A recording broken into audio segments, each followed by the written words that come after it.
जय हिंद दोस्तों, sharp focus के एक नए एपिसोड में आपका बहुत बहुत स्वागत है। ये वो प्रोग्राम है जहां पे हम ब्रेकिंग न्यूज के अंदर की कहानी सुनाते हैं। दोस्तों, आज मैं जो आपको बताऊंगा वो ब्रेकिंग न्यूज नहीं है, 3-4 दिन पहले हो चुकी है। लेकिन फिर आप सोचेंगे मेजर साहब, आप ये पुरानी घिसी पिटी बातें हमें क्यों बता रहे हैं? क्योंकि दोस्तों, ब्रेकिंग न्यूज के अंदर भी एक ब्रेकिंग न्यूज होती है, ब्रेकिंग न्यूज के पीछे भी एक स्टोरी होती है। और शार्प फोकस जैसे प्रोग्राम में हम आपको यही चीजें बताते हैं। ऐसा नहीं कि ताजा करारी खबरें आपको पेश करी, नहीं, इसके पीछे की कहानी क्या है यह जानना बहुत जरूरी है। अब मैं फिर आता हूं पाकिस्तान और अफगानिस्तान पर, और किस तरीके से अफगानिस्तान का मामला इमरान खान के लिए भारी पड़ गया। इमरान खान ने बड़े ढोल शामियाने के साथ सबको अनाउंसमेंट कर दी, तालिबान आ गए, अब ठीक हो जाएगा, शरिया नाफिज होगा, इस्लामी राज होगा, आजादी हो गई अफगानिस्तान में। साहब, इमरान खान साहब ऐसे खुश हो गए कि जैसे उनकी लॉटरी लग गई हो। लेकिन अब वो चीज, अब वो खुशी, अब वो सपोर्ट, अब वो सहयोग तालिबान के लिए पाकिस्तान को महंगा पड़ रहा है, और पाकिस्तान को मार पड़ रही है। और कैसे कैसे कहां कहां से ये मार पड़ रही है, वो आज के एपिसोड का मौजू है। आज के एपिसोड का वो जिसको कहते हैं दिल है, उसका कोर है, उसका क्रक्स है। सबसे पहले इमरान खान नियाजी, पाकिस्तान के प्रधानमंत्री, वजीर आजम, एक टर्किश चैनल पे यानी कि तुर्की के टीवी चैनल पे जाते हैं कुछ दिन पहले, और यह बोलते हैं कि साहब, हम यानी कि पाकिस्तानी गवर्नमेंट, पाकिस्तानी सरकार तहरीक तालिबान पाकिस्तान के साथ बातचीत कर रही है। यह वीडियो देखिए छोटा सा, उसके बाद मैं वापस आता हूं और मैं आपको समझाता हूं कि यह कितनी बड़ी गलती है। The Pakistani Taliban groups actually want to talk to our government, for some peace, for some reconciliation, and we are in talks with some of the groups. What we hope is that this the TTP. Are you in talks with the TTP? With some of them, yes. You see, there are different groups which form the TTP. Yes, so we are in talks with some of them. On surrendering or reaching yes, on a reconciliation process. Is the Afghan Taliban helping you in this process? In the sense that the talks are taking place in Afghanistan. In that sense, yes. So there is some sort of negotiation or talks underway between Pakistan and the Tehreek-e-Taliban Pakistan, or some groups of the TTP, to lay down their arms. Yes, and then we forgive them and they become normal citizens. आपने देखा दोस्तों किस तरीके से जो तुर्की का anchor था वो पूछ रहा है, क्या आप तहरीक तालिबान पाकिस्तान से बात कर रहे हैं? उसको अचंभा हो रहा है। लेकिन पाकिस्तान में यह अचंभा नहीं हुआ।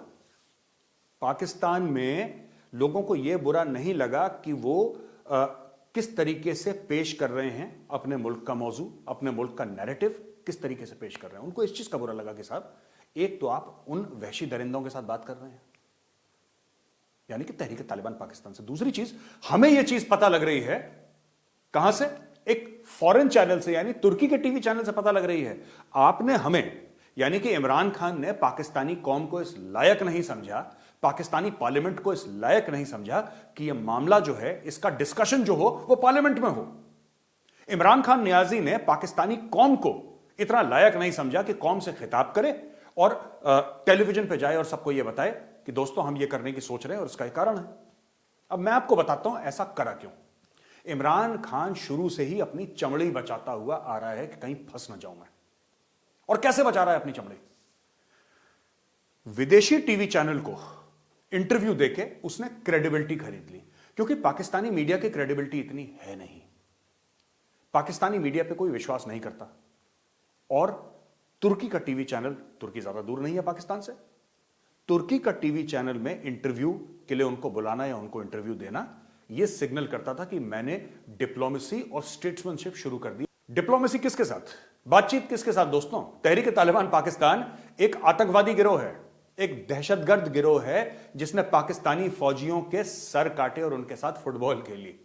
उसके साथ इमरान खान नियाजी कह रहे हैं कि मैं बातचीत करूंगा। 16 दिसंबर का वो वाकया याद है आपको, जब APS Peshawar, army school Peshawar में मासूम बच्चों को तहरीक तालिबान पाकिस्तान ने मारा था। करीब 130-140 मासूम बच्चों को जान से मार दिया था, उनके गले काट दिए थे। हां दोस्तों, वही तहरीक तालिबान पाकिस्तान। और उसके बाद भी, उस खौफनाक और दर्दनाक वाकये के बाद भी, जिसके इंडियन पार्लियामेंट में, भारतीय पार्लियामेंट में जिसने कंडेम करा और यहां पे साइलेंस हुआ था, 1 या 2 मिनट का यहां पे मौन रखा गया था भारतीय पार्लियामेंट में उन बच्चों की याद में, मुझे यह बात समझ में नहीं आई कि इमरान खान उन दरिंदों के साथ कैसे बात कर सकता है। इसने ट्वीट भी करा था। बच्चों के कत्ल होने के 1-2 महीने के बाद इमरान खान नियाजी उस समय ऑपोजिशन में था, इसने ट्वीट करा था कि हमें तहरीक तालिबान पाकिस्तान से बात करनी पड़ेगी, हमें बात करनी चाहिए। मुझे एक बात समझ में नहीं आती, इमरान खान को पाकिस्तान की बात करनी चाहिए, यह हर समय आतंकवादियों की बात क्यों करता है? ऐसा क्यों लगता है कि आतंकवादियों का प्रधानमंत्री है, यह एक मुल्क का प्रधानमंत्री नहीं है।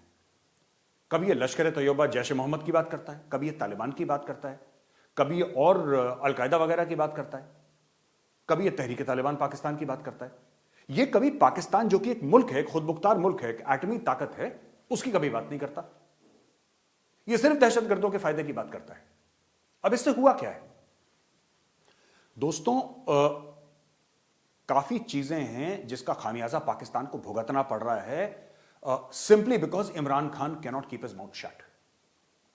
इमरान खान अपना मुंह बंद रख नहीं सकते और इसका टैक्स लग रहा है पाकिस्तान की आवाम पे। डॉलर 172 पार कर चुका है पाकिस्तान में, यानी 172 रुपए पाकिस्तानी रुपए जब दीजिए तब $1 मिलेगा। यह पाकिस्तान में बेड़ा गर्क कर दिया इमरान खान ने, लोगों को खाने के लाले वहां पे पड़ रहे हैं। और डॉलर महंगा क्यों हो रहा है? इसकी कई वजूहात हैं, इसके कई फैक्टर्स हैं, इसके कई कारण हैं, लेकिन दोस्तों सबसे बड़ा जो कारण है वो ये है कि कहीं, और ये मेरा तजिया है, ये मेरा एनालिसिस है, मुझे ऐसा लगता है कि पेशावर और कराची में कहीं ना कहीं अफगान रेफ्यूजीज बैठे हैं जो भारी मात्रा में डॉलर्स खरीद के वापस अफगानिस्तान डाल रहे हैं। अफगानिस्तान में डिमांड एंड सप्लाई का खेल है, अफगानिस्तान में डॉलर्स भेज रहे हैं, क्योंकि तालिबान को सबसे ज्यादा क्या चाहिए? तालिबान को सबसे ज्यादा इस वक्त डॉलर चाहिए, और डॉलर उसके पास है नहीं। और ये जो पैसा है ये कैसे आ रहा है? ये आ रहा है चरस अफीम गांजे का पैसा। ये चरस अफीम गांजे का जो पॉपी उगाते हैं, जो कोकेन बनाते हैं, हेरोइन बनाते हैं, ये अफगानिस्तान का सबसे बड़ा धंधा है। ये डाल रहे हैं पाकिस्तान में, वहां से पाकिस्तानी रुपए ले रहे हैं, उस पाकिस्तानी रुपए से डॉलर खरीद रहे हैं। ये मैं सोचता हूं, ऐसा हो सकता है मैं गलत बोल रहा हूं, लेकिन मुझे ऐसा लगता है, ये मेरे दिमाग और दिल की बात है। इसीलिए पाकिस्तान में डॉलर की कदर इतनी ज्यादा गिर गई है, और भी काफी वजूहात है। इनके एक्सपोर्ट्स बिल्कुल जमीन पे आ चुके हैं। जीएसपी प्लस, जो इनको एक स्पेशल फैसिलिटी दी गई थी यूरोपियन यूनियन, हमने पिछली बार भी डिस्कस करा था, जीएसपी प्लस वापस लेने की धमकी है। 22 यूएस कांग्रेसमैन ने यह बात कह दी है कि पाकिस्तान के ऊपर सैंक्शंस लगाए जाएं और अफगान तालिबान के ऊपर सैंक्शंस लगाए जाएं। इससे जो इन्वेस्टर है, जो पाकिस्तान का लोकल इन्वेस्टर है, जो डोमेस्टिक इन्वेस्टर है, वो परेशान हो गया है। उसको यह लगने लगा है कि साहब अब होगा क्या, हम तो फंस गए। तो दोस्तों यह चल रहा है पाकिस्तान में। दूसरी तरफ यह डर बैठ गया है कि अगर पाकिस्तान के ऊपर सैंक्शंस लग जाते हैं, अगर पाकिस्तान के ऊपर अमेरिका सैंक्शंस लगा देता है, तो पाकिस्तान की इकोनॉमी का भट्टा बैठ जाएगा, क्योंकि चीन तो उनको पैसे देगा नहीं। चीन ने कभी पाकिस्तान को आज तक पैसे नहीं दिए, चीन ने सिर्फ लोन दिया है। और पाकिस्तान का लोन दोस्तों इस वक्त $150 अरब पहुंच चुका है। $150 अरब का लोन पाकिस्तान के ऊपर है, उस पाकिस्तान के ऊपर जिसके फॉरेन एक्सचेंज रिजर्व 10 से लेकर $12 बिलियन से ज्यादा नहीं है, उसमें से भी आधा कर्ज है। समझ लीजिए, रेमिटेंसेस उनके पहले से कम हो गए, यानी कि जो बाहर से पैसा आता था, जो पाकिस्तानी ओवरसीज पाकिस्तानी भेज रहे थे, वो बहुत कम हो गए। लेकिन इमरान खान, जिसको यह चाहिए कि अपनी इकोनॉमी ठीक करे, अपनी मैशत ठीक करे, अपनी अर्थव्यवस्था ठीक करे, वो इमरान खान परेशान हो रखा है। तालिबान को पैसा क्यों नहीं देते? तालिबान को आप रिकॉग्नाइज क्यों नहीं करते? तालिबान को आप सपोर्ट क्यों नहीं करते? चलो तहरीक तालिबान पाकिस्तान से बात करेंगे। मुझे यह बात समझ में नहीं आई, और मैं खान साहब से डायरेक्टली बोलना चाहता हूं, खान साहब, दहशतगर्दों से बात नहीं की जाती, उनको जान से मारा जाता है। मुझे तो ऐसा लग रहा है कि पाकिस्तान, यानी कि रियासत पाकिस्तान ने तहरीक तालिबान पाकिस्तान के सामने हथियार डाल दिया और सरेंडर कर दिया। और अगर इन्होंने सरेंडर कर दिया तो पहली बार तो नहीं कर रहे होंगे। 16 दिसंबर 1971 में भी इन्होंने सरेंडर करा था। सरेंडर की एक इनकी पुरानी आदत है, इन्होंने हथियार डाल दिया। आप कभी सोच सकते हैं दोस्तों, मैं आपसे पूछ रहा हूं, आप कभी सोच सकते हैं कि भारत का प्रधानमंत्री यह बोले कि नहीं, हम बड़े परेशान हो गए, पुलवामा हो गया, उड़ी हो गया, मुंबई हो गया, 26/11 अक्षरधाम के अटैक हो गए, पार्लियामेंट के अटैक हो गए, हजारों लोग हमारे मर गए, चलो एक काम करो, हाफिज सईद को बाइज्जत दिल्ली बुलाते हैं, मौलाना मसूद अजहर को, दाऊद इब्राहिम को बाइज्जत दिल्ली बुलाते हैं और इनसे बातचीत करते हैं, चलो इनसे बातचीत करेंगे। आप कभी सोच सकते हैं, अपने सपनों में सोच सकते हैं आप? हिंदुस्तान कभी ऐसा नहीं करेगा। यही चीज जो आप हिंदुस्तानी अपने सपनों में नहीं सोच सकते, वो इमरान खान नियाजी हकीकत में कर रहा है। इसको कहते हैं अपने ही मुल्क, अपने ही कौम के पीठ में खंजर घोंपना। अब दोस्तों अभी खबर आई है, नई नई ताजी खबर है कि जनरल फैज हमीद, आईएसआई के जो डीजी थे, director general of inter services intelligence, उनका ट्रांसफर हो गया और उनकी जगह एक जनरल नदीम आ गए हैं। इनका ट्रांसफर क्यों हुआ, इसकी भी 2-3 चीजें हैं। पाकिस्तान में जो अफवाह उड़ रही हैं, मेरे पाकिस्तानी दोस्त हैं, मैं उनसे बातचीत करता रहता हूं, उन्होंने मुझे 2-3 चीजें बताई हैं। तो ये मेरा एनालिसिस नहीं है, उनका एनालिसिस है। और वो लोग कहते हैं साहब, पहली चीज तो ये है कि हो ना हो, ये जो गए थे ना काबुल सरीना होटल, वो वीडियो याद है आपको? नहीं याद है तो मैं दोबारा दिखा देता हूं, देखिए।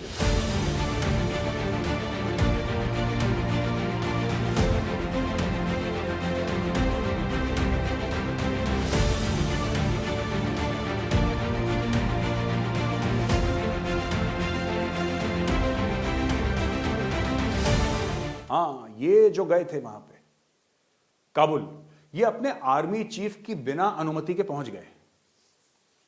इन्होंने ये जरूरी नहीं समझा कि जनरल कमर जावेद बाजवा से मैं परमिशन लूं कि सर मैं विदेश जा रहा हूं, मैं अफगानिस्तान जा रहा हूं तालिबान से बात करने के लिए, मैं आपकी अनुमति चाहता हूं, मैं ये 4-5 काम करने के लिए जा रहा हूं। ऐसा मेरे पाकिस्तानी दोस्त कहते हैं कि जब ये काबुल पहुंच गए, तब जनरल बाजवा को यह पता लगा कि ये भाई तो काबुल पहुंच चुका है। He was very surprised. उसके बाद सबके सामने खुले इनकी फोटो आना, मुल्ला बरादर और तालिबान के साथ नमाज पढ़ते हुए। ये फोटो आप देखिए दोस्तों, आपको तस्वीर याद है? जनरल फैज हमीद DGISI नमाज पढ़ रहे हैं कंधार में। कंधार क्या है? तालिबान का दिल, spiritual capital of the Taliban regime, Kandahar Afghanistan. वहां पे बैठ के भाई नमाज पढ़ रहे हैं इनके साथ। अब मैं आपसे पूछना चाहता हूं कि कोई आर्मी चीफ इन सब फोटोग्राफ्स और वीडियोस को देख के अनकंफर्टेबल नहीं होगा तो क्या होगा? जनरल बाजवा भी अनकंफर्टेबल हो गए। तो जनरल बाजवा धीरे धीरे, अच्छा फैज हमीद का मन है कि वो आर्मी चीफ बन जाए पाकिस्तान का, सीधी सीधी बात है, वो चाहता है कि वो आर्मी चीफ बन जाए। और जनरल बाजवा नहीं चाहते कि फैज हमीद आर्मी चीफ बने, तो फैज हमीद को वहां से निकाल दिया गया, जनरल नदीम को लाया। अब मैं आपको बताता हूं दोस्तों, आपको याद होगा एक जमाने में major general Asif Ghafoor DGISPR हुआ करता था, इंटर सर्विसेज पब्लिक रिलेशंस। वो मेरे साथ भी काफी झगड़े करे उन्होंने ट्विटर पे। आसिफ गफूर को भी इसीलिए हटाया गया क्योंकि आसिफ गफूर का मुंह बंद नहीं होता था। यह पाकिस्तानी जनरल्स की एक बहुत खास एक बात है कि अगर इनको एक अहम कुर्सी पे बैठा दिया जाए तो इनको वर्बल डायरिया हो जाता है, इनको बड़ी परेशानी हो जाती है। कई, सब नहीं, अब जनरल बाजवा हैं, जनरल बाजवा चुप रहते हैं, ज्यादा नहीं बोलते, लेकिन कुछ हैं इनमें से जिनकी आदत है बहुत बोलने की मीडिया के सामने। जनरल आसिफ गफूर को भी हटा दिया गया, फिर बाद में वो लेफ्टिनेंट जनरल बने और अब किसी इनकॉन्सिक्वेंशियल सी पोजीशन में है, वो IT शाइटी कुछ उसमें लगे हुए, जिसका पाकिस्तानी फौज में कोई अहमियत नहीं है। अब जनरल फैज हमीद को भी इसीलिए हटाया गया, इन हरकतों की वजह से। इन हरकतों की वजह से जनरल फैज हमीद को हटा दिया गया। जनरल नदीम आए हैं, वो चार्ज टेक ओवर करेंगे और फिर जनरल नदीम को भी मैं कहता चलूं कि सर आप 2-3 हफ्ते कंफर्टेबल हो जाइए, सेटल हो जाइए, उसके बाद आप और मैं मिलेंगे फील्ड में, क्योंकि आपका मेरा पुराना रिश्ता है सर। आप और हम मिलेंगे फील्ड में, आप प्रोपेगेंडा करेंगे और हम उस प्रोपेगेंडा को बर्बाद करेंगे। खैर, तो ये बातें हो रही हैं दोस्तों। जनरल फैज हमीद का ट्रांसफर होना यानी कि लिटरली किक्ड आउट, निकाल दिया जाना ISI से, और जनरल नदीम का ISI के अंदर रहना। अब आप देखिएगा जब जनरल नदीम आएंगे ISI में, पूरा चार्ज लेंगे, ये चुप रहेंगे, ये ज्यादा नहीं बोलेंगे, इनकी फोटो ज्यादा नहीं आएंगी। आप ये देख लीजिएगा, मैं आज भविष्यवाणी कर रहा हूं कि जनरल नदीम इतने फरफराते पंख फैलाते नहीं दिखेंगे, क्योंकि पंख फैलाने के चक्कर में ही और अपनी चोंच खोलने के चक्कर में ही जनरल फैज को किकआउट करा गया है, निकाला गया है। दोस्तों, अभी पहले मैंने डिस्कस करा था ना कि 172 रुपए का डॉलर पहुंच गया, 172 पाकिस्तानी रुपए का एक डॉलर।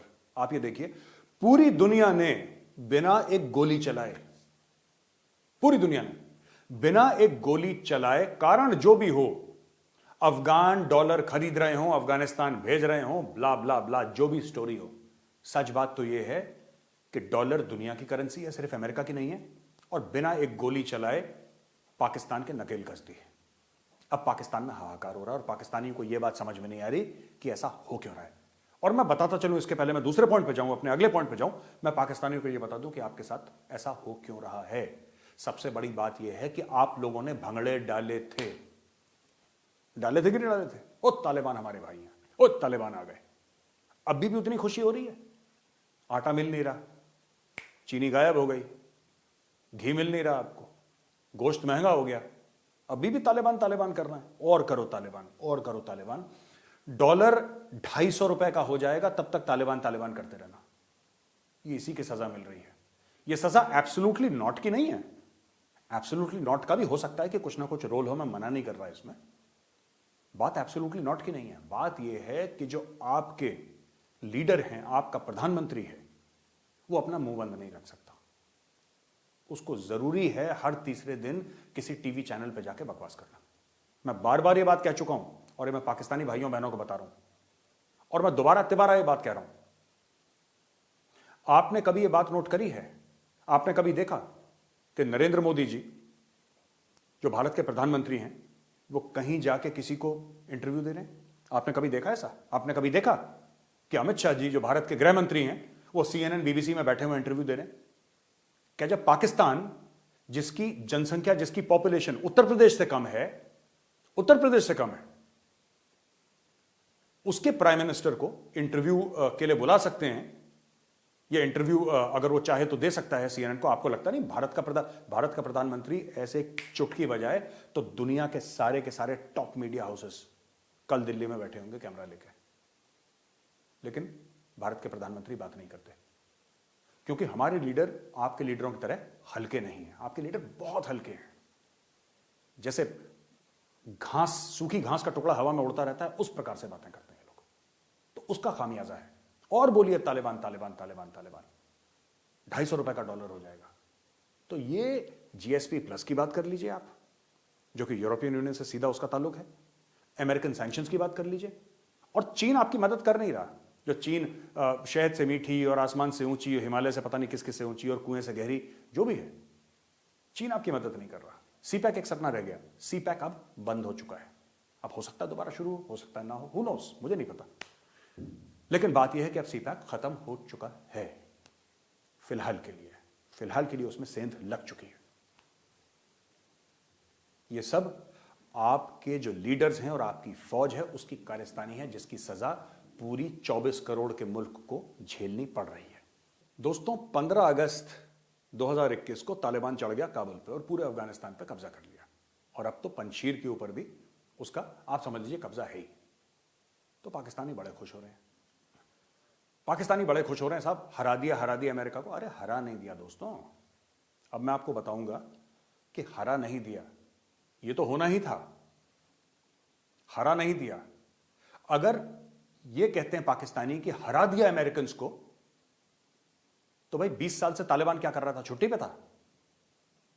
5 साल पहले क्यों नहीं हराया? 10 साल पहले, 15 साल पहले, 20 साल पहले क्यों नहीं हराया उसने? अचानक एक दिन हरा दिया, और अमेरिकन लड़े भी नहीं। अमेरिकन ने तो गोली नहीं फायर करी तालिबान पे। ये कैसी लड़ाई है? तो पाकिस्तानी अपने आप से झूठ बोलते हैं शुरू से। जब से ये मुल्क बना है तब से अपने आप को हम गौरी की, गजनवी की, वो भी मैं बात आपको बताऊंगा गौरी गजनवी का नाम मैं क्यों ले रहा हूं।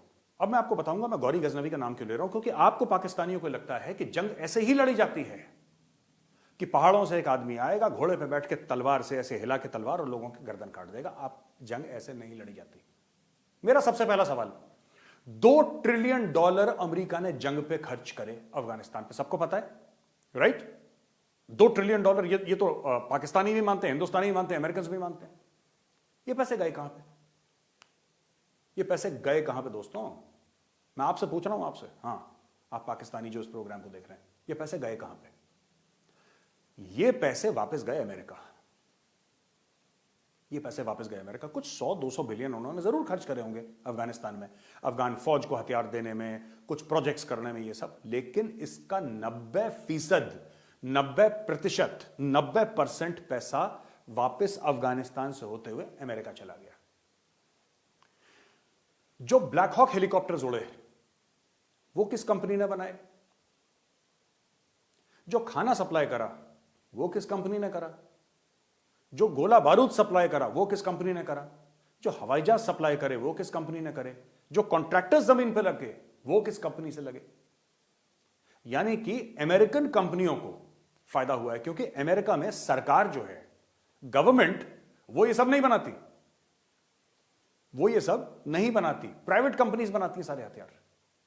और अमेरिका की इकोनॉमी काफी हद तक जंग पे चलती है, पूरी नहीं, काफी हद तक जंग पे चलती है। इसीलिए 1945 के बाद अमेरिका ने कभी शांति नहीं देखी, कभी पीस नहीं देखा। कहीं ना कहीं अमेरिकन ट्रूप्स डिप्लॉयड रहे हैं। क्या जो इराक में लड़ाई हुई थी, अमेरिका जीत गया था? जो कोरिया में लड़ाई हुई थी, क्या अमेरिका जीत गया था? क्या वियतनाम में लड़ाई हुई थी, वो अमेरिका जीत गया? या इराक में लड़ाई हुई, वो अमेरिका जीत गया? सोचिए। तो आपको क्या लग रहा था कि अफगानिस्तान में जो लड़ाई होगी, अमेरिका यहां पे जीतने के लिए आया है? नहीं। $2 ट्रिलियन, मैं आपको आज फिर बता रहा हूं, उसमें से कुछ पैसा अफगानिस्तान में लगा है, ज्यादातर पैसा वापस अमेरिका चला गया है। और शुरू से आइडिया ये था। अब मैं आपको 2-4-5 चीजें बताता हूं और मैं आपके ऊपर छोड़ता हूं, इंडियंस और पाकिस्तानी दोनों जो इसको देख रहे हैं। I leave it to your good offices to decide whether it is possible और नॉट, वेदर इट इज प्रोबेबल और नॉट। जो मैं आपको बता रहा हूं, क्या ये हो सकता है कि नहीं हो सकता? मैं कुछ नहीं कह रहा, मैं सिर्फ आपको कुछ आंकड़े दे रहा हूं। आज से 3 साल पहले इमरान खान आता है, प्रधानमंत्री बनता है, वोट फिक्स होता है और सारी ऑपोजिशन पार्टीज ये कहती हैं कि इमरान खान नियाजी एक सिलेक्टेड प्राइम मिनिस्टर है, रावलपिंडी, जीएचक्यू रावलपिंडी यानी कि पाकिस्तानी आर्मी का एक कठपुतली है। ठीक है दोस्तों, इमरान खान आ जाता है। इमरान खान के आने के कुछ समय के बाद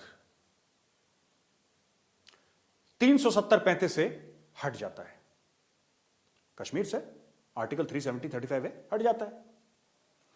आर्टिकल 370-35 ए हटने के बाद इमरान खान ट्वीट करता है, इमरान खान लेक्चर देता है, इमरान खान बातचीत करता है, लेकिन इमरान खान कोई ठोस और पुख्ता कदम नहीं उठाता। पाकिस्तानी फौज कोई ठोस और पुख्ता कदम नहीं उठाती, कुछ करती नहीं पाकिस्तानी फौज। 8 लाख की फौज, न्यूक्लियर वेपन्स, सबसे बड़ा इनके लिए मुल्क का मामला कश्मीर। 75 साल से कश्मीर कश्मीर कश्मीर कश्मीर कश्मीर कर रहा जो मुल्क, जब कश्मीर इनके हाथ से निकलता है, मुल्क चुप रहता है, कुछ नहीं करता। क्यों? आप सोचिए, मैं आपसे बात कर रहा हूं, क्यों? वो मुल्क कुछ नहीं करता। उसकी फौज, 8 लाख की फौज, 10 लोगों का एक इन्फेंट्री का सेक्शन नहीं भेजती लड़ने के लिए। लाखों की फौज तो छोड़ दीजिए, नहीं भेजती वो। वहां पे दोहा में मुज़ाकरात चल रही हैं, दोहा में बातचीत चल रही है। किसके बीच में? तालिबान के बीच में, अमेरिकन के बीच में, उसमें पाकिस्तानी भी शामिल है, उसमें सब कुछ शामिल है। धीरे धीरे क्या बात चल रही तालिबान से भाई? मुल्ला बरादर को यहां से छोड़ा जाता है 2018 में। मुल्ला बरादर को 2018 में पाकिस्तान की जेल से छोड़ा जाता है कि बेटा जाओ, जहाज में बैठो, बाल बाल बना के तालिबान के डेलीगेशन को लीड करो। वो मुल्ला बरादर जो आज की तारीख में डिप्टी प्राइम मिनिस्टर है तालिबान की सरकार में, और जिसको गोली लगी थी, जिसके ऊपर अटैक हुआ था। ठीक है, अब अचानक बात होती है सीज फायर की, यानी कि लाइन ऑफ कंट्रोल जो कि करीब 750 किलोमीटर का दायरा है, उसमें सीज फायर डिक्लेयर हो जाता है। इंडिया भी चुपचाप मान जाता है और किसी को बताया नहीं जाता। इंडिया में भी नहीं, पाकिस्तान में भी नहीं, किसी को नहीं पता सीज फायर क्यों हुआ। अचानक एक दिन खबर आती है कि जी सीज फायर हो गया है। नहीं पता, हो गया, राइट? अब कुछ कुछ चीजें होती हैं दाएं बाएं, धीरे धीरे, ये नहीं करेंगे, एक इसके डायलॉग उसके डायलॉग। ये ट्रंप टाइम से चल रहा है, ये जो बाइडेन का खेल नहीं है, ये ट्रंप के टाइम से चल रहा है। धीरे धीरे लोग, इसने किसी के कान में कुछ बात बोली, दोहा में किसी ने कुछ बोला, दिल्ली में कुछ बात हुई, इस्लामाबाद में कुछ बात हुई, वॉशिंगटन में कुछ बात हुई। क्या बात हुई? सारी की सारी डिस्कनेक्टेड। एक दिन पता लगता है कि जो बाइडेन साहब आते हैं और कहते हैं कि हम जा रहे हैं यहां से। जो बाइडेन वहां से अमेरिकन को लेकर 15 अगस्त को गायब हो जाता है, 15 अगस्त को ही तालिबान अंदर दाखिल हो जाते हैं। ये चल क्या रहा है? मैं मानने को तैयार नहीं हूं दोस्तों कि इमरान खान नियाजी और कमर जावेद बाजवा जो पाकिस्तान का आर्मी चीफ है, उनको नहीं पता था कि 370-35 से कश्मीर से हटने वाला है। मैं नहीं मान सकता ये बात। It is too much of a coincidence, और हमारे बिजनेस में, हमारे धंधे में कोइंसिडेंस नहीं होता। ये बहुत ज्यादा कोइंसिडेंस है। इनको पता था, ये लोग चुप रहे। This is part of a larger plan. इनको पता था, पाकिस्तानी मीडिया में भी इसके ऊपर बात हो चुकी है, और मैं आपको ये कड़ियां बता रहा हूं, जोड़ना आपके ऊपर है। दोस्तों सोचिए, इमरान खान नियाजी बनता है प्रधानमंत्री, 370-35 से हटता है कश्मीर में, पाकिस्तानी आर्मी कुछ नहीं करती, चुप, एक बंदा नहीं भेजती बॉर्डर पे लड़ने के लिए। इमरान खान हल्ला करता है, लेकिन हल्ला के अलावा कुछ नहीं करता, कोई फिजिकल एक्शन नहीं लेता। वो थोड़ा बहुत ट्रेड कम कर देंगे, ये सब कर देंगे, वो छोटी बातें। मुल्ला बरादर को जेल से छोड़ा जाता है और मुल्ला बरादर पहुंच जाता है दोहा, और बाद में सीज फायर होता है भारत और पाकिस्तान के बीच में लाइन ऑफ कंट्रोल पर। ईस्टर्न बॉर्डर पाकिस्तान का हो जाता है शांत, वेस्टर्न बॉर्डर पे पाकिस्तान हो जाता है एक्टिव, यानी कि अफगानिस्तान बॉर्डर पे ड्यूरेंट लाइन पे, और अमेरिकन 15 अगस्त को चले जाते हैं। यह पूरा खेल है। और यह खेल क्यों हुआ है, अगेन मैं आपको बता दूं, जो मुझे लगता है, and I am trying to stick my neck out here, I am sticking my neck out here. हो सकता है मैं जो बोल रहा हूं गलत है, लेकिन कहीं ना कहीं अमेरिका ऊब गया था, अमेरिका वहां से जाना चाहता था। अमेरिका का फोकस इंडो पैसिफिक पे और समुद्री जो एरिया था उस पर ज्यादा हो रहा था, क्वाड पे ज्यादा हो रहा था। ऑकस के बारे में किसी ने सुना ही नहीं था, अचानक एक शब्द आया सोशल मीडिया पे, ऑकस का तो कोई डिस्कशन ऐसा हुआ नहीं था पहले, ये अचानक कहां से आ गया ये। फिर पाकिस्तान में जो न्यूजीलैंड, इंग्लैंड के क्रिकेट टीम्स का वापस जाना, टूर कैंसिलेशन करना, और एंड में जो गेम चल रहा है, क्योंकि लोगों को यह पक्का पता है कि चीन अफगानिस्तान में आएगा, और सब के सब कहीं ना कहीं इस चीज के लिए मेंटली प्रिपेयर्ड हैं कि चीन वहां पे आएगा। और चाहे भारत हो, चाहे अमेरिका हो, चाहे यूरोप हो, सबके दिमाग में एक ही चीज है कि अगर चीन अफगानिस्तान में आता है तो चीन का स्वागत अफगानिस्तान में कैसे किया जाए। दोस्तों, जियोपॉलिटिक्स या फिर चेस यानी कि शतरंज, दोनों एक ही किस्म के खेल हैं, और दोनों में सिर्फ एक चीज मानी जाती है, एक चाल, श्योर मात। जय हिंद।